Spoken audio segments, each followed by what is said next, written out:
नमस्कार मुलांनो, कसे आहात तुम्ही? आय होप तुम्ही सगळे मजेत असाल नेहमीप्रमाणे. तर मुलांनो, आज आपण 7व्या वर्गातील आपण एका नव्या चॅप्टरला, नव्या प्रकरणाला सुरुवात करत आहोत आणि आपलं जे युनिट कुठलं आहे? युनिट 3 आणि त्याच्यातलं बघा आपलं 3.1 स्लीप बेबी स्लीप ही पोएम अभ्यासलेली आहे.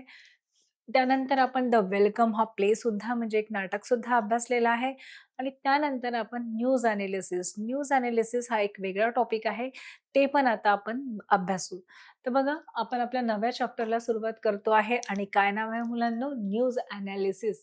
आता न्यूज म्हणजे काय? न्यूज म्हणजे सगळ्यांना माहिती आहे, न्यूज म्हणजे बातमी आणि ॲनालिसिस म्हणजेच काय? बातमीचं विश्लेषण. तर बघा मुलांनो, आपल्याला लर्न, ॲक्टिव्हिटी, गेम, टेस्ट आणि क्वेश्चन आन्सर यांच्या माध्यमातून आपल्याला अभ्यास करायचा आहे. तर आता आपण सर्वप्रथम समजूया, की न्यूज ॲनालिसिस म्हणजे काय? म्हणजे बातमीचं विश्लेषण म्हणजे काय? तर बरेचदा मुलांनो, आपण टीव्हीवर न्यूज ऐकतो. तुम्ही वाचत म्हणजे असं आपल्याला ब्रेकिंग न्यूज म्हणजे ब्रेकिंग न्यूज म्हणजे ताजी बातमी असं असते. परत असते आपल्याला म्हणजे अशा वेगवेगळ्या प्रकारच्या बातम्या असतात ना असं.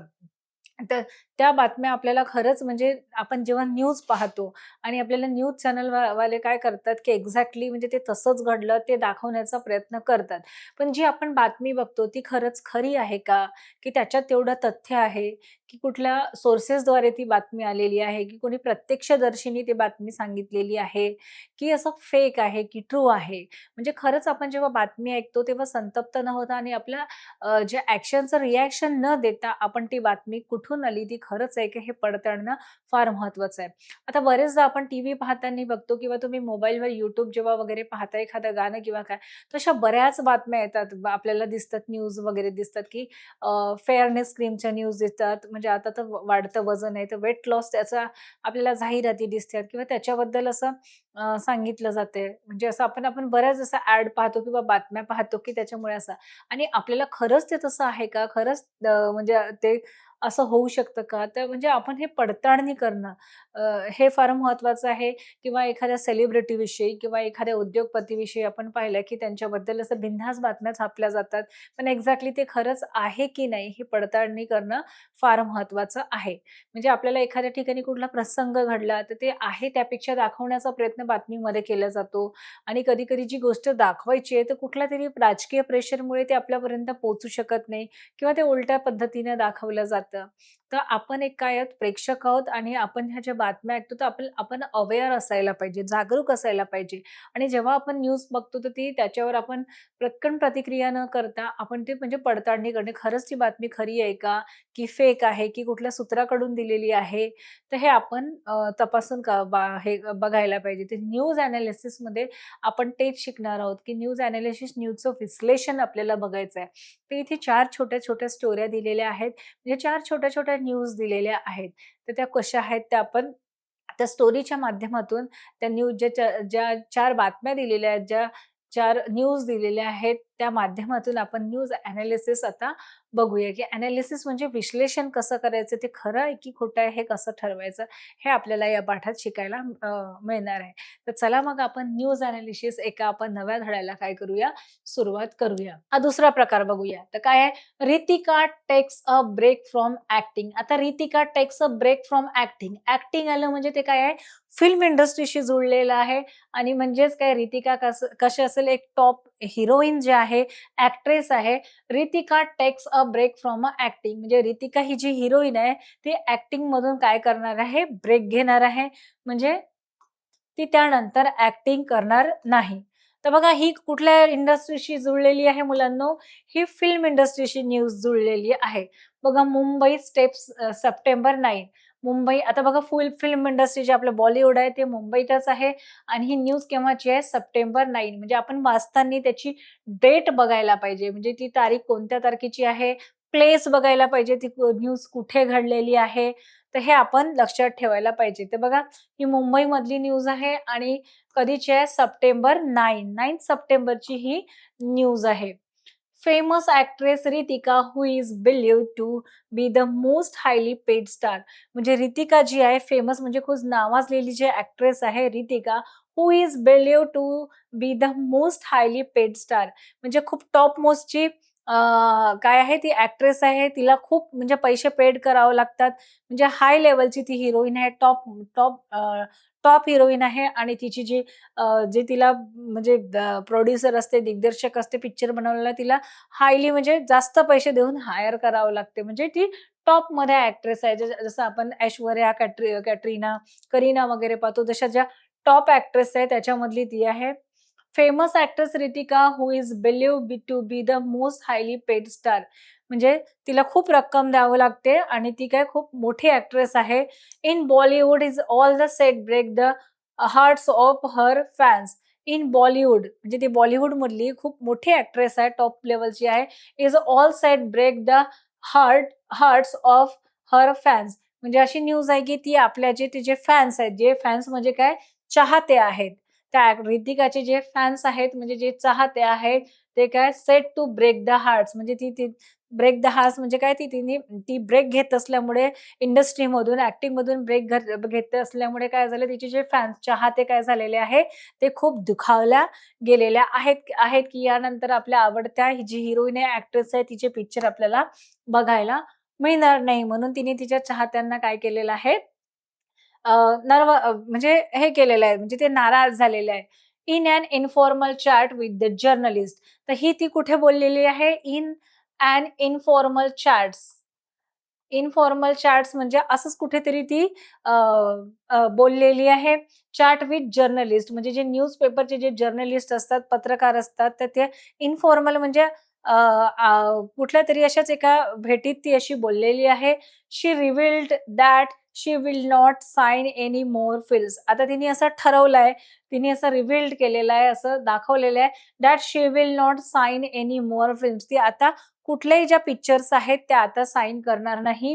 म्हणजे ती आता जे शेवटचं पिक्चर आहे अँड तेच पिक्चर ती करणार आहे. त्यानंतर ती कुठलंही पिक्चर करणार नाही. ॲक्टिंगपासून ती काय करणार आहे, ब्रेक घेणार आहे. After completing the big budget movie and next month. आता तिची जी मूव्ही आहे त्याचं शूटिंग चालू आहे आणि त्या मूव्हीचं नाव काय आहे?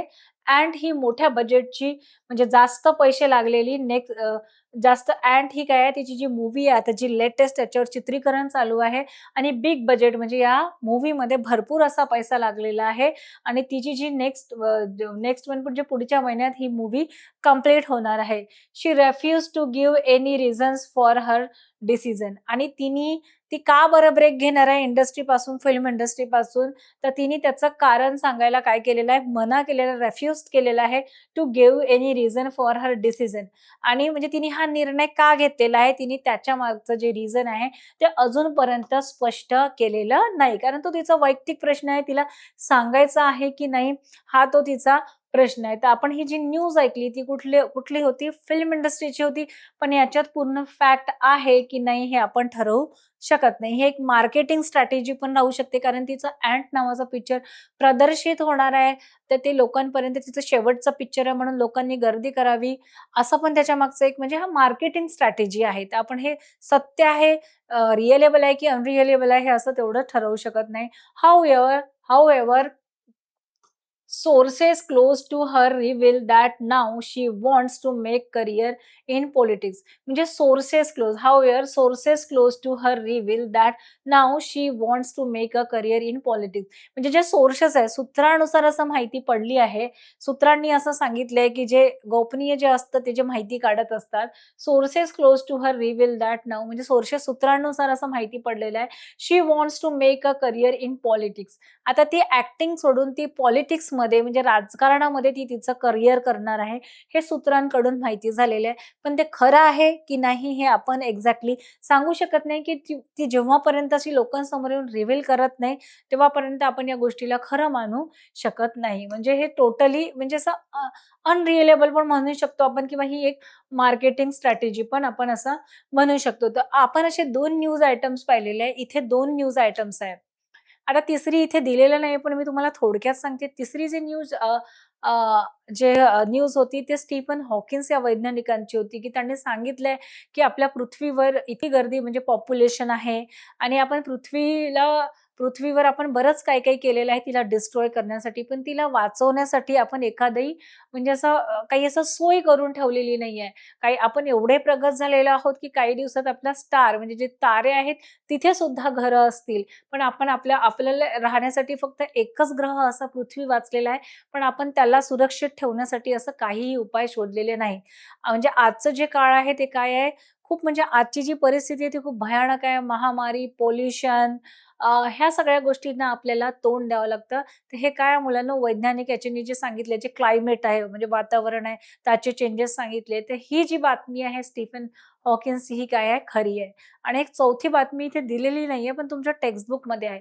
तर चौथी बातमी काय आहे, जे मीरा बाबा होते, ते काहीतरी हिमालयातून जडीबुटी पासून एक औषध तयार करायचे आणि ते ₹25त पॉकेट विकायचे त्यांच्या म्हणजे लोकांना त्या गावातल्या. आणि त्यांचं असं बिलीव्ह होतं लोकांची, की या पॉकेटामध्ये त्यांचा आशीर्वाद असतो आणि हे जडीबुटीची औषधं आहेत, त्यांच्यामुळे आम्ही बरे होतो. पण त्याच गावातले एक डॉक्टर कर्णिक होते गव्हर्नमेंट हॉस्पिटलमधले.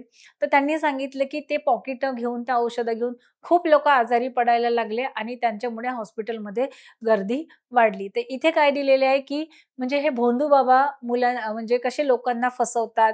हा एक आपल्याला संदेश तिथे दिलेला आहे, की आपण चांगलं काय आणि वाईट काय हे आपण ओळखायला पाहिजेत. अशा 4 जे न्यूज इथे 2 दिलेले आहेत, 2 मी तुम्हाला थोडक्यात सांगितलेले आहेत.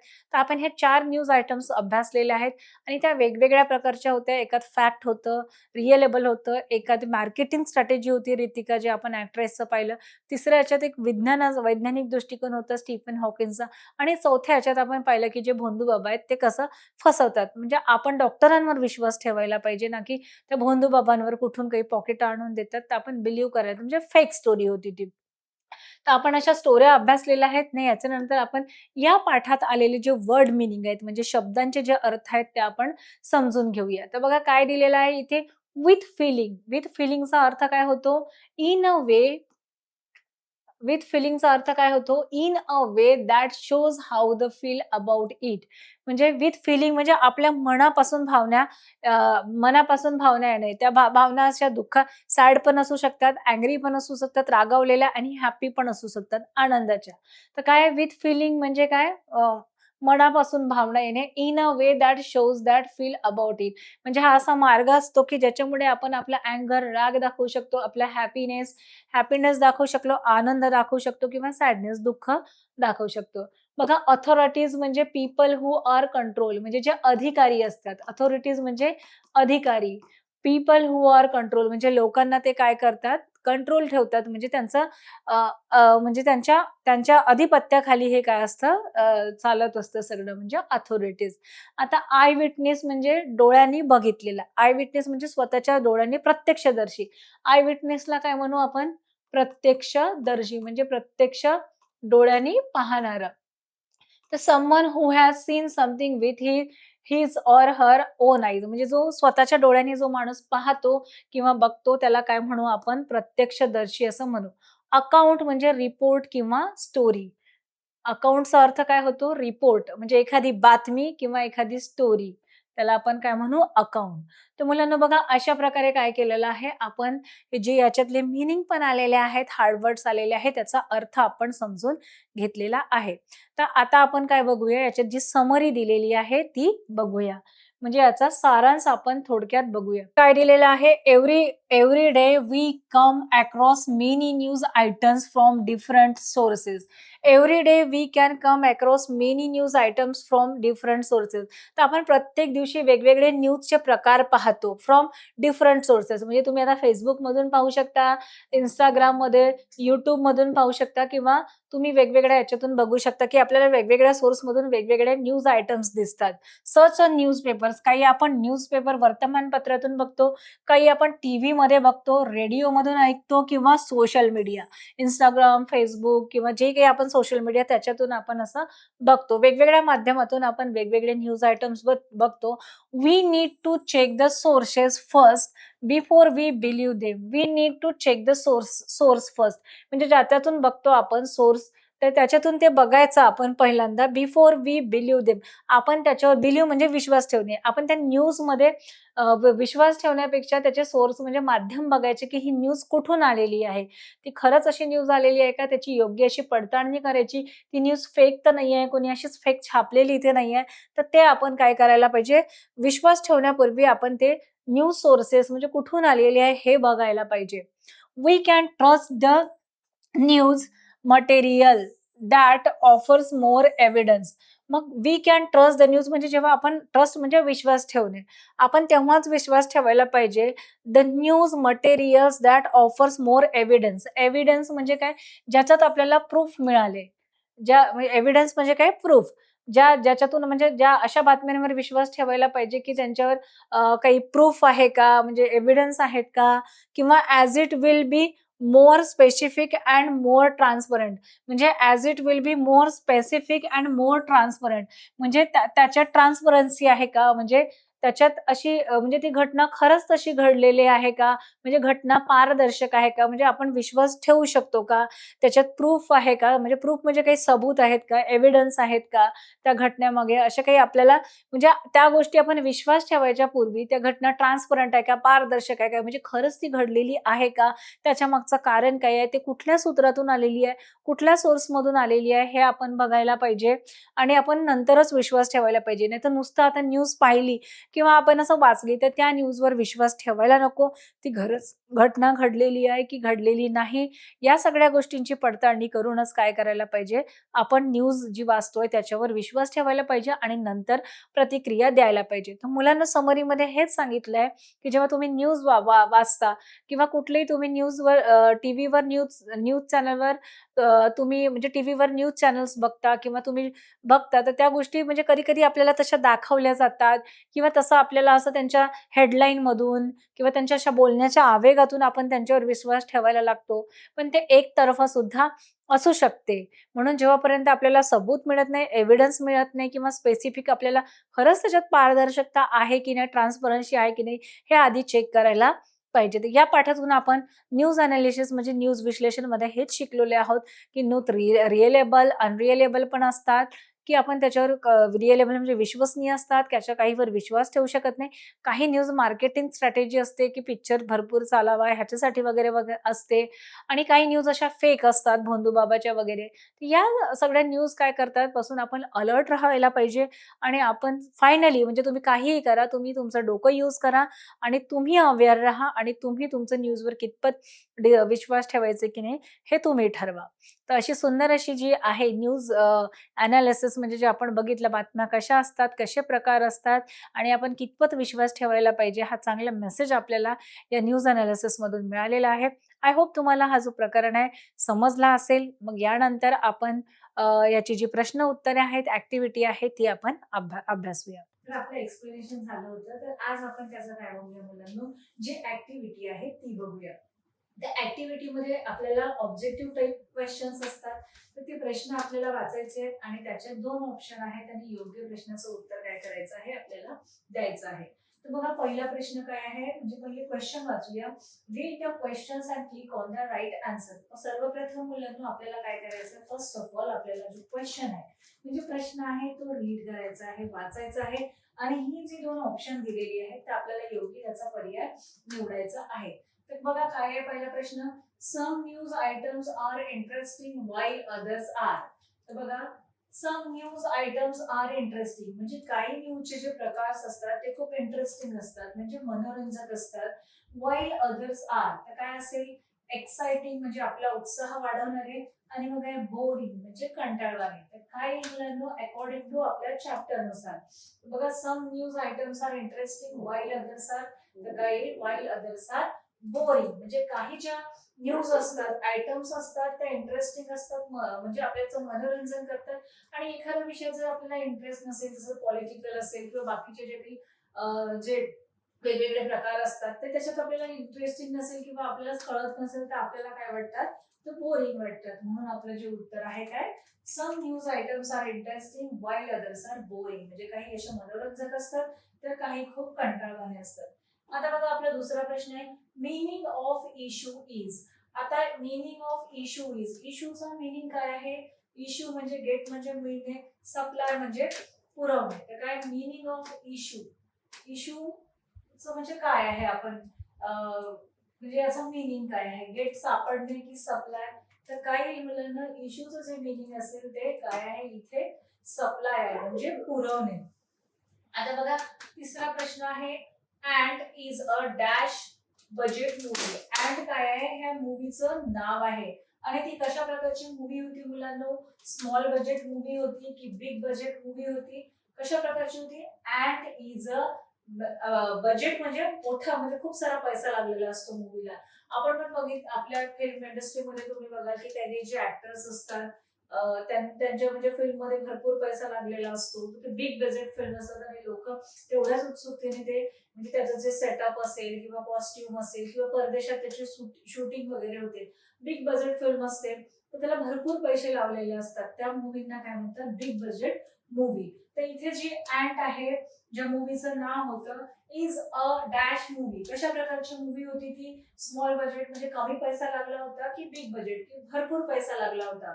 तर अँट इज अ कशी मूवी होती मुलांना? बिग बजेट मूवी होती. तर आपलं उत्तर आहे बिग आणि ते अगदी बरोबर आहे. We live on the planet. आता हे अगदी सोपं आहे. आपण लहानपणापासून शिकतोय की आपण कुठल्या प्लॅनेटवर राहतो. कुठल्या प्लॅनेटवर राहतो? अर्थ की मार्स? तर आपण कोणत्या ग्रहावर राहतो? ऑब्व्हियसली आपण अर्थ म्हणजे पृथ्वीवर राहतो. आता बघा पाचवा प्रश्न आहे, बघूया वाचा. मेडिसिनल पॅकेट फ्रॉम मिरी बाबा कॉस्ट. तर आपण बघितलं होतं चौथ्या ह्याच्यात, इथे ते स्लाइड्स नव्हत्या पण मी तुम्हाला शॉर्टकट मध्ये स्टोरी म्हणजे सांगितली होती की हिमालयामध्ये म्हणजे एक गाव आहे छोटस आणि तिथे एक बाबा असतो. तो जडीबुटी पासून मेडिसिन्स बनवतो आणि तो लोकांना एक म्हणजे आशीर्वाद म्हणून तो लोकांना प्रोव्हाइड करतो आणि ते प्रत्येक पुढ्या 25 ला विकतो. 25 रुपयाला तो विकत असतो आणि खूप लोक त्याच्या पुढ्या घेतात. त्याला कुठल्याही आजारावर तो एकच ती जडीबुटीची औषध देतो. पण आपण हे बघितलं होतं की तिथे जे त्या हॉस्पिटल आहे गव्हर्नमेंटच्या, तिथे डॉक्टर कर्णिक असतात. त्यांचं म्हणणं आहे की हे पुढ्या खाऊन खूप लोकांचं काय झालेलं आहे, तब्येत बिघडलेली आहे आणि त्यांच्या हॉस्पिटलची म्हणजे गव्हर्नमेंट हॉस्पिटलची जी आहे ते काय आहे म्हणजे पेशंटची संख्या वाढलेली आहे. तर ही कुठली न्यूज होती मुलांना? की अशी फेकिंग न्यूज होती की असं समर्पकारी बाबा असून कुठल्या याच्यापासून होतं आपण असं म्हणू शकत नाही. ही स्टोरी आहे. तर मेडिसिनल पॅकेट फ्रॉम मिरी बाबा कॉस्ट. त्याचे मिरी बाबा म्हणजे ते लोकांना पॉकेट द्यायचे तर त्यांची कॉस्ट किती होती म्हणजे त्यांची प्राइस किती होती? ₹30 ते ₹25. तर किती किती रुपयांना ते पॉकेट विकायचे? तर ते 25 रुपयाला पॉकेट विकायचे. तर आपलं उत्तर आहे ₹25. आता सहावा प्रश्न बघा. ॲन एक्झाम इन्व्हिजिलेटर म्हणजे पर्यवेक्षक असतात. जेव्हा आपली परीक्षा चालू असते ते टीचर उभे असतात मुलांना मदत करायला, पेपर प्रोव्हाइड करायला, म्हणजे पर्यवेक्षक जे असतात. An exam invigilator is someone who is appointed by the examination board for maintaining proper conduct of particular exam. ते बघा काय दिलेलं आहे, अँड एक्झाम इन्व्हिजिलेटर्स. परीक्षेमध्ये जे इन्व्हिजिलेटर असतात, पर्यवेक्षक असतात, इज समवन म्हणजे कोणीतरी जे मोठे अधिकारी असतात ते नेमतात. हु इज अपॉइंटेड त्यांना नेमलं जातं by the examination board for maintaining proper conduct of the particular exam. म्हणजे पर्टिक्युलर एक्झाम म्हणजे कुठलीही जर एक्झाम होत असेल आणि त्या एक्झामसाठी ती परीक्षा सुरळीत प्रॉपर पद्धतीने ती पार पडायला पाहिजे आणि सगळं व्यवस्थित व्हायला पाहिजे म्हणून एक्झामिनेशन जो डिपार्टमेंट असतो तो इन्व्हिजिलेटर्सला अपॉइंट करतो की म्हणजे परीक्षेत मुलांना पेपर प्रोव्हाइड करणं, फ्रेम प्रोव्हाइड करणं, मुलांची परीक्षा सुरळीत प्रकारे पार पाडायला. तर असं इन्व्हिजिलेटर म्हणजे ते अपॉइंट करतात म्हणजे घेतात. तर हे बरोबर आहे का? It is true or false? तर काय मुलांना हे जे उत्तर आहे हे काय आहे? ट्रू आहे म्हणजेच बरोबर आहे. सातवा प्रश्न बघा. Ritika is the most highly paid actress. आता रितिका जी ऍक्ट्रेस होती आपण बघितलं होतं, मोस्ट हायली पेड ऍक्ट्रेस म्हणजे तिला म्हणजे ती एका फिल्मसाठी भरपूर पैसे घ्यायची. म्हणजे त्यांना जे प्रोड्युसर दिग्दर्शक आहे त्यांना भरपूर पैसे द्यावे लागत होते. तर काय आहे म्हणजे बिग बजेटच्या मूवी करायची तर ऑब्व्हियसली तिचं जे रेट असेल किंवा तिची जी फीस असेल ती ऑब्व्हियसली काय असेल? जास्त असेल. मग काय आहे हे जे सेंटेन्स आहे, Ritika is the most highly paid actress. So this sentence is true or false? काय मुलांना हा जो सेंटेन्स आहे इट इज ट्रू म्हणजे बरोबर आहे. बिग बजेटच्या पिक्चर करायची. बघा. Sign films meaning signing on a piece of paper. आता बाबा साइन फिल्म्स म्हणजे आपण जेव्हा फिल्म साइन करतो तो signing on a piece of paper म्हणजे एका पेपरच्या तुकड्यावर म्हणजे एका पेपरवर आपण साइन करतो. तर हे बरोबर आहे का? तर बघा मुलांनो, साइन पेपर म्हणजे जेव्हा आपण कुठलाही कॉन्ट्रॅक्ट करतो त्याच्यात टर्म्स आणि कंडिशन्स लिहिलेल्या असतात की हे तुम्हाला पिक्चर मध्ये सोडता येणार नाही, तुम्हाला ते पूर्ण करावं लागेल. त्यांची ज्या टर्म्स कंडिशन नुसार काय करतात ते ते लीगल पेपर ऑथराइज पेपर बनवले जातात आणि त्याच्यावर साइन घेतलेलं जाते. असं नाही की आपण साइन पेपर म्हणजे एखादा कुठलाही पेपर घ्यायचा आणि त्याच्यावर साइन करायची असं नसते. म्हणून हे जे वाक्य आहे काय मुलांनो, हे जे वाक्य आहे फॉल्स. म्हणजे sign films mean signing on a piece of paper, एखाद्या पेपरवर साइन केली की पिक्चर साइन झाला असं नसतो. तर ते काही लीगल डॉक्युमेंट्स असतात पूर्ण आणि त्याच्यावर टर्म्स कंडिशन किती पैसे घेतले आहे, किती काळपर्यंत तो पिक्चर चालेल आणि ते काय म्हणजे कोणी म्हणजे एकमेकांना असं सोडून गेलं नाही पाहिजे आणि पिक्चर मध्येच बंद पडलेलं नाही पाहिजे म्हणून त्याच्या टर्म्स कंडिशन सगळ्या लिहून ते मग कॉन्ट्रॅक्ट साइन करतात. तर साइन फिल्म्स म्हणजे एखाद्या कुठल्याही पेपरवर साइन करून दिली म्हणजे ती फिल्म्स घेतली म्हणजे असं होत नाही. तर टर्म्स कंडिशन नुसार ते जे लीगल फाईल असते त्यांचे कंडिशन्स आणि टर्म्स असतात त्याच्यावर साइन करतात त्याला म्हणतात. तर बघा आता आपण नेक्स्ट क्वेश्चन बघू. Today today the world Today, the world is facing huge challenges like calamitic change, overpopulation, and epidemic diseases. इथे काय विचार सांगितलंय टुडे द वर्ल्ड म्हणजे आजच्या काळात जी जग आहे, वर्ल्ड आहे, जी जग आहे इज फेसिंग म्हणजे खूप साऱ्या प्रॉब्लेमना फेस करतो आहे. Huge changes like a calamities म्हणजे कॅलॅमिटिक म्हणजे जे काही चेंजेस होतात आपल्या निसर्गात जे चेंजेस होतात कॅलॅमिटिक म्हणजे जसं हे येत असेल, सुनामी येत असेल, ग्लोबल वॉर्मिंग आहे, तर जे असे काही नैसर्गिक जे चेंजेस आहेत, जे आपत्ती कॅलॅमिटीज म्हणजे जे आपत्ती आहेत, जे नॅचरल आपत्ती आहेत, चॅलेंजेस लाईक कॅलॅमिटिक चेंजेस. मग आहे ओव्हर पॉप्युलेशन म्हणजे वाढती जी लोकसंख्या आहे अँड एपिडेमिक डिसीजेस. एपिडेमिक म्हणजे जसे महारोग वगैरे असतात, डिसीजेस म्हणजे रोग म्हणजे त्या हॉकिन्स ज्या शास्त्रज्ञांनी काय सांगितलं होतं त्यांनी today the world facing huge challenges like climatic changes, over population and epidemic disease म्हणजे जे आजचे जे युग आहे, आजचे जे वर्ल्ड आहे म्हणजे आजचं जग आहे खूप मोठ्या कॅलॅमिटीज नैसर्गिक आपत्तींना तोंड देत आहे, वाढती लोकसंख्या आहे, ग्लोबल वॉर्मिंग आहे आणि त्याचप्रमाणे काय आहे एपिडेमिक डिसीजेस आहेत, महारोग आहेत. अशा रोगांना काय करत आहे जे आजचं जे जग आहे ते काय करत आहे फेस करत आहे. हे त्यांनी लिहिलेलं वाक्य हे ट्रू आहे की फॉल्स आहे, बरोबर आहे की चूक आहे. ते काय मुलांना हे जो सेंटेन्स आहे हे काय आहे ट्रू आहे म्हणजे अगदी बरोबर आहे. आता 10वा प्रश्न बघा. Doctor Karnik is from Pune civil hospital. Doctor Karnik जे होते is from Pune civil hospital. ते पुण्याच्या हॉस्पिटल मधले होते का मुलांनो? नाही. ते पुण्याला राहायचे का? नाही. तर हे जे सेंटेन्स आहे हे काय आहे फॉल्स आहे. तर अशा प्रकारे आपण काय बघितलं 10 प्रश्नांची जी उत्तर आहेत ती अगदी बरोबर आहेत आणि आपलं जे ऍक्टिव्हिटी आहे ते काय झालेलं आहे पूर्ण झालेलं आहे.